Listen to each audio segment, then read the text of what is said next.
नमस्ते मित्रांनो, आपल्या सर्वांना काकडी माहितीच आहे, पण हे आहे रानकाकडी किंवा काकडीला ग्रामीण भाषेमध्ये वाळूक पण म्हटलं जातं.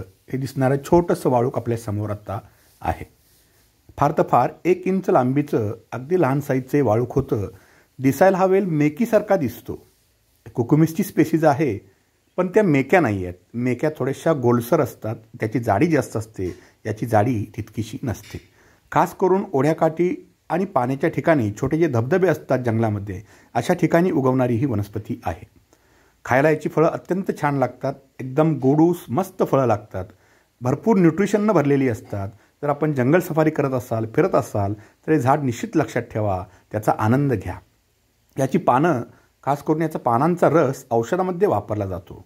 ज्या लोकांना नाकाचे विकार आहेत, त्या नाकाच्या विकारामध्ये, खास नाकाचे विकार म्हणजे सायनुसायटिसमध्ये नाक गच्च होतं, अशामध्ये याच्या पानांचं सिद्ध तेल बनवलं जातं आणि ते नस्यासाठी वापरलं जातं.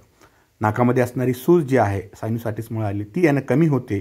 शिंका कमी येतात, कंजेशन असतं ते कमी येतं आणि अत्यंत गुणकारी असा हा उपाय आहे. खाण्याचाही आनंद घ्या आणि औषधी म्हणून वापरा. धन्यवाद.